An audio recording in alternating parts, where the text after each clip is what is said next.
ధృతరాష్ట్రుడు ఏమంటున్నాడు? ధర్మక్షేత్రే కురుక్షేత్రే సమవేత యుత్సవ మామకాః పాండవాశ్చైవ కిమకుర్వత సంజయ. ధృతరాష్ట్రుడు ఏమన్నాడు? కురుక్షేత్రంలో యుద్ధానికి ఉత్సాహాన్ని చూపించేటువంటి వీరుడు, అంటే యుద్ధం కోసం సమావేశమైనటువంటి దుర్యోధనాదులు మరియు పాండవులు, యుధిష్ఠిరుడు మరియు ఆయన యొక్క సోదరులు అంతా ఏం చేశారు? కిం కృతవంతః, ఏం చేశారు అని చెప్పి ఆయన అడిగారు. ఇక్కడ మనకు ఒక ప్రశ్న ఆలోచించాల్సిన విషయం ఉంది. యుద్ధాన్ని యూత్సవ, ధృతరాష్ట్రుడు స్వయంగా అంటున్నారు అక్కడ. యూత్సవ అంటే యుద్ధాన్ని చేయాలి అని చెప్పి కోరుకొని సమావేశం అయ్యారు అని చెప్పి ఆయనే చెబుతున్నారు. మరి యూత్సవ అంటే యుద్ధం చేయడాన్ని కోరుకున్నటువంటి వాళ్ళు అని చెప్పి మళ్ళీ వాళ్ళు ఏం చేశారు అని చెప్పి అడగటంలో ఆంతర్యం ఏంటి? అసలు ధృతరాష్ట్రుడి యొక్క అభిప్రాయం ఏంటి? తనే అంటున్నాడు కదా, ఒకవైపు యుద్ధం చేయడానికి ఉత్సాహాన్ని చూపించే వాళ్ళు యూత్సవ అంటే యుద్ధం చేయడానికి ఉత్సాహాన్ని చూపించేవాళ్ళు. సో వాళ్ళు ఏం చేశారు? ఎవరైనా యుద్ధం చేయడానికి ఉత్సాహం చూపించే వాళ్ళు అక్కడ ఏకత్రం అయితే యుద్ధమే చేస్తారు కదా. అయినా సరే ఆయన ఏం చేశారు అని చెప్పి అక్కడ ప్రశ్న వేయడానికి కారణం ఏంటి? అసలు ధృతరాష్ట్రుడి యొక్క అభిప్రాయం ఏంటి అని చెప్పి మనం గమనించాలి. అందుకని ఆయన ఏమంటున్నారు అక్కడ? సో యుద్ధం చేయడానికి ఇష్టం కలిగిన వాళ్ళు అక్కడ సమావేశమయ్యారు కురుక్షేత్రంలో. ఆయన ఏం చేశారు అని చెప్పి అడగడానికి రహస్యం ఏంటంటే, అక్కడ అభిప్రాయం ఏంటంటే, ఆ కురుక్షేత్రం ధర్మక్షేత్రం. ఏంటి? ఆ కురుక్షేత్రం ధర్మక్షేత్రం. కాబట్టి ధర్మక్షేత్రం కావటం వల్ల కురుక్షేత్రంలోకి ఎవరైతే ప్రవేశిస్తారో అటువంటి వాళ్ళని ధార్మికులుగా మార్చగలిగేటువంటి శక్తి కలిగినటువంటి క్షేత్రం అది. కాబట్టి ఆయన ఏమనుకుంటున్నారు?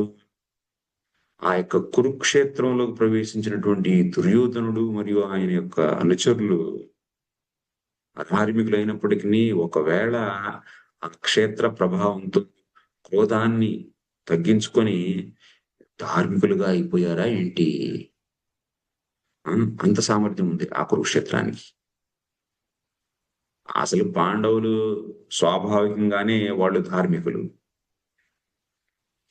కాబట్టి ఇలా ధార్మికులుగా మారిపోయినటువంటి మావోళ్ళు, స్వతహాగానే ధార్మికులైనటువంటి పాండవులు, వీళ్ళిద్దరూ మళ్ళీ కలిసి అక్కడ కూర్చొని డిస్కషన్ చేసుకొని, చర్చ చేసుకొని, ఇంత బంధువుల హాని ఎందుకు చేయటం? బంధుహింస అనేది అనుచితం అని చెప్పి ఇద్దరికి బుద్ధి వివేకం అనేది కలిగి ఒకవేళ సంధినేమన్నా ఏర్పరచుకున్నారా అనేటువంటి అభిప్రాయం ధృతరాష్ట్రుడికి ఉంది కాబట్టి ఆయన యుద్ధాన్ని ఇష్టపడే వాళ్ళు అక్కడ సమావేశమై ఏం చేశారు అని చెప్పి అడిగారన్నమాట. అది ఆయన యొక్క అభిప్రాయం. అంటే వాళ్ళు ఒకవేళ సంధి చేసుకొని యుద్ధాన్ని విరమించుకున్నారా ఏంటి అని ధృతరాష్ట్రుడి యొక్క అభిప్రాయం. ఒకవేళ యుద్ధాన్ని కనుక విరమించుకుంటే, సంజయుడితో అంటున్నాడు ఆయన, యుద్ధాన్ని కనుక విరమించుకుంటే నాకు ఆనందమేలే అని. అది పై మాట, అది లోన మాట కాదు. లోన సంగతి ఏంటి? లోన మాట వేరు. అంటే ధృతరాష్ట్రుడు నక్క వినయాలు కలిగిన వాడు. నక్క వినయాలు చేసుకుంటే మంచిది కాదు. ఎందుకంటే ఈ పాండవులు ఎలా చూస్తాడు అంటే ధృతరాష్ట్రుడు వాళ్ళు ఒక ముళ్ళు లాంటి వాడు అనమాట అని భావిస్తాడు. పాండవులతో సంధి కనుక చేసుకొని ఇప్పుడు దుర్యోధనుడు వచ్చిన అవకాశాన్ని వాడుకొని యుద్ధం చేయకపోతే, వాళ్ళతో సంధి చేసుకుంటే గనక ఇంకెప్పటికీ చెప్పులో రాయి లాంటి వాళ్ళే వీళ్ళు పాండవులు. వీళ్ళతో ఎప్పుడు మనకు సమస్య ఉండిద్ది. కాబట్టి సంధి అనేది జరగకూడదు. అది లోన భావన ఆయనది. సో అప్పుడు మా వాళ్ళకి ఎప్పుడూ ఇంకా ఆనందం అనేది ఉండదు. కాబట్టి ఇది మంచి అవకాశం. ఇప్పుడు భీష్ముడు యుద్ధానికి రెడీ అయ్యాడు. భీష్ముడిని గెలవడం అర్జునుడికి సంభవమే కాదు. కాబట్టి యుద్ధం గనక జరిగితే మా వాళ్ళే గెలుస్తారు కౌరవులు. మాకే లాభం చేకూరుద్ది. కాబట్టి యుద్ధం జరగాలి అని చెప్పి ఆయన యొక్క లోన భావన అన్నమాట ఇది. సో, ఇక్కడ ఇంకొక విషయం గమనించాలి మనం. కురుక్షేత్రాన్ని ధర్మక్షేత్రం, క్షేత్రం అనే పదాన్ని వాడారు. ఒక్క నిమిషం.